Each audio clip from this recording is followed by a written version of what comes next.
Hello and welcome. I'm Ijoma Onyato. Tonight, President Buhari resumes duty after his medical vacation in London, gets briefing from the Vice President, Professor Yemi Osinbajo.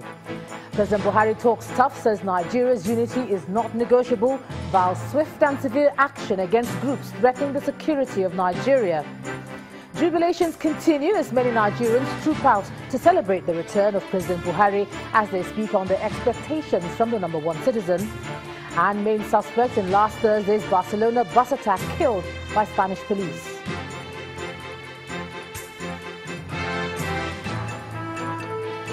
And on business news tonight, coordinator of federal government's national cash transfer program asks state governors to explore the scheme for rural development.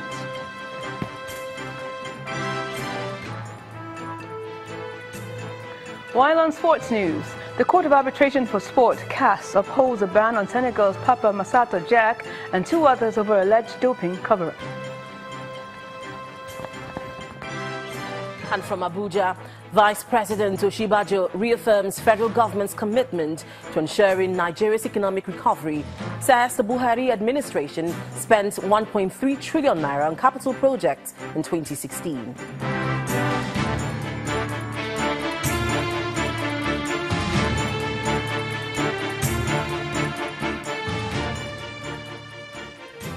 We begin tonight with President Muhammadu Buhari's resumption of duties at the State House today after spending more than 100 days on medical vacation in London. The President attended to some official matters and appended his signature to some pending files that required his urgent attention. The President then wrote a letter informing the National Assembly of his resumption of duty, and the Senate President has confirmed receipt of the letter. The confirmation reads, "I've received a letter from President Muhammadu Buhari informing the Senate that he has returned to the country. I have also acknowledged the letter." End of quote. It's the first day at work for President Muhammadu Buhari after spending over 100 days abroad on medical vacation. He gets down to business by signing a letter to confirm that he has resumed office. It means that the president they voted into office, who has been serving them, and who was indisposed for some time and who came back on Saturday, is ready to continue with the work he has been doing. That broadcast was just one step of many steps that are going to be taken in the days and weeks and months ahead. So you can't expect that everything will be said in one day. The letters, one to the Senate President and another to the Speaker, were conveyed to the National Assembly despite being in recess. I am from Mr. President's office to collect a written declaration to the National Assembly, 2 chambers of the National Assembly, as provided by the Section 144 of the Nigerian Constitution 1999 as amended. There is a procedure, there is parliamentary staff, clerk is there, and it is a creation of the Constitution of the Federal Republic of Nigeria. We can channel any communication to him. The President later had a closed-door meeting with Vice President Professor Yemi Osinbajo.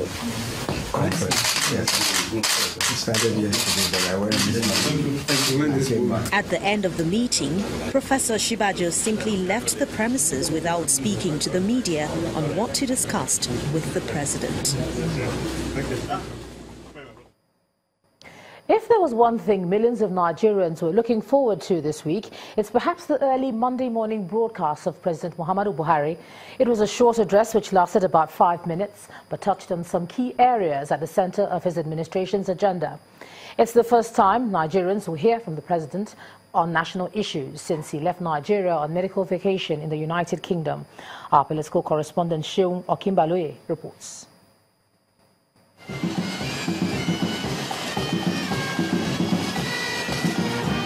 The expectations of his arrival was loud as the cheers he got on his way from the airport. Upon his return, the Lion King, some call him on Twitter, changed the Nigerian political mood. Stern and assertive, topped with tough words to drive the message home for a man recuperating Obviously, not in his best demeanor. You may get a feeling he is still free, but his words are not. But Nigerians' unity is settled and not negotiable. We shall not allow irresponsible elements to start trouble, and when things get bad, they run away and settle others with the responsibility of bringing back order.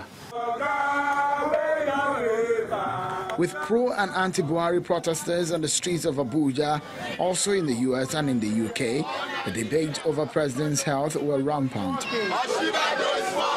President should do the honorable thing. He cannot continue in office. We are deploring, we are condemning the mischievous call by this group of people that President Muhammadu Buhari should resign because he's on medical vacation. Expectations are that he may give details of his health status now that he is well. No, he did not. I am pleased to be back on home soil.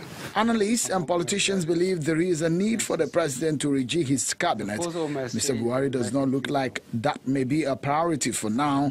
That's how far the broadcast could tell. Restructuring is perhaps one of the most popular lexicon in our national life recently, a matter of discourse at several fora. Nigeria must restructure its present governance architecture. The APC has set up a committee to consider the restructuring agenda. What we are talking about is a committee that will articulate what APC means by restructuring. But is that on the president's priority list?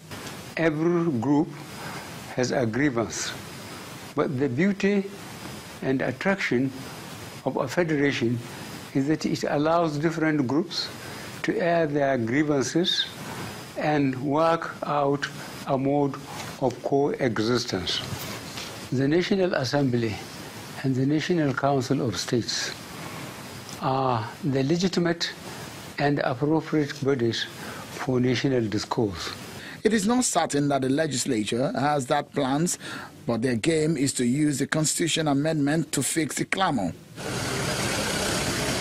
And the Council of State, which has at least 5 of his former military friends, a close group of leaders with almost same experience and shared ideologies.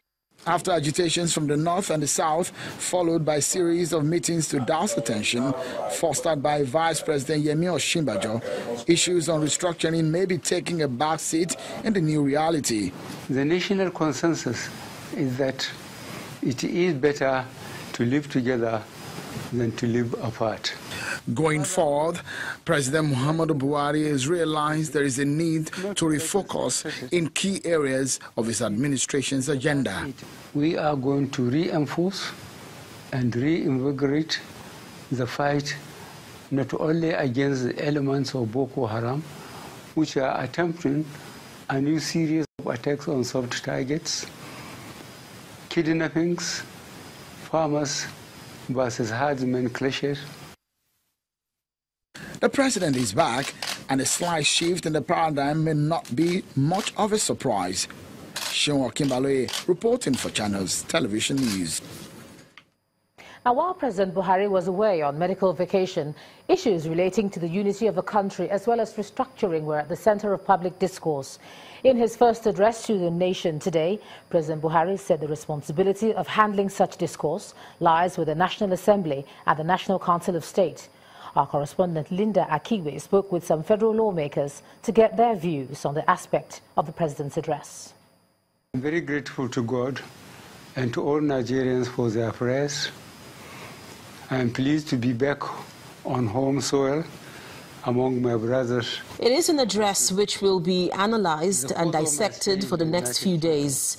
President Buhari's live broadcast to the nation after nearly 4 months of being away on medical vacation is generating public interest. In his address, President Buhari notes that the demands for secession in some quarters, as well as the deafening calls for restructuring, reached his ears in London. Although he is emphatic that Nigeria's unity is settled and not negotiable, he is, however, placing the responsibility for the management of a national discourse and some of these thorny issues at the doors of the National Assembly and the National Council of State. In the 7th Senate. Some federal lawmakers agree that the National Assembly is constitutionally empowered to handle such issues. There is no other way. No matter how bright you are, no matter how convinced you are, no matter how many people subscribe to it, there's really no other way we can change anything legally and peacefully other than the one that we have created for ourselves.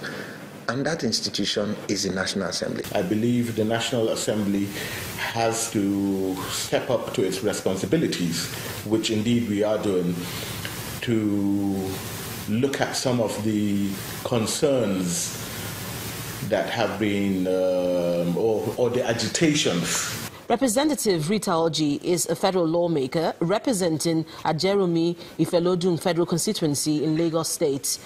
She is, however, skeptical of the National Assembly doing justice to the issue of restructuring. Already we don't have a balanced representation in the National Assembly. You can vividly see it whenever we are having a debate. There are issues that will be raised because of the number of people from certain side. It will not scale through. So I still believe that restructuring cannot be left for only National Assembly. The recent vote by federal lawmakers on the 1999 Constitution amendments was seen as an opportunity for the legislature to address the issue of restructuring, particularly as it concerns devolving powers from the centre to states. This clause did not generate the sufficient two-thirds majority in both chambers and was consequently thrown out. All politics is local. We believe in Delta State and most of the South, it is in our interest to have restructuring, in our interest to decongest the exclusive legislative list so that the bulk of those powers will go to the states, so that the states can develop at their own pace. But others feel differently. And I can understand why they have these fears. Are these fears justified? I'm also sure. Some Nigerians and even lawmakers have noted that the implementation of the report of a 2014 National Confab is an avenue to explore in addressing some of the structural issues which are threatening to divide the country. Linda Akibi, Channels Television News. The return of President Muhammadu Buhari has generated much reaction in public space. During the president's absence, there were public calls for him to return, including a protest with the theme, "Resume or Resign." With the president's resumption of office today, Nigerians react to these developments with many questions still on their minds. Our correspondent Ajuri Ngalale reports. A still but tentative feeling looms above like a cloud in the nation's capital as President Buhari returns to work and addresses the nation. We shall not allow irresponsible elements to start trouble, and when things get bad, they run away and settle others with the responsibility of bringing back order. And across the morning cityscape, the debate at newspaper stands is intense. Some people were of the opinion that it was not supposed to push the ball to the National Assembly and maybe to the Council of State. It was supposed to make a categorical statement about restructuring. Nobody has clearly said what we are restructuring. Is it the economy? Is it the political system? Is it whatever? But nobody has clearly said this is what we need to restructure. That is true. I'm present here in Abuja's bustling Wuse Market, where only last week issues surrounding the president's health and return nearly led to loss of life.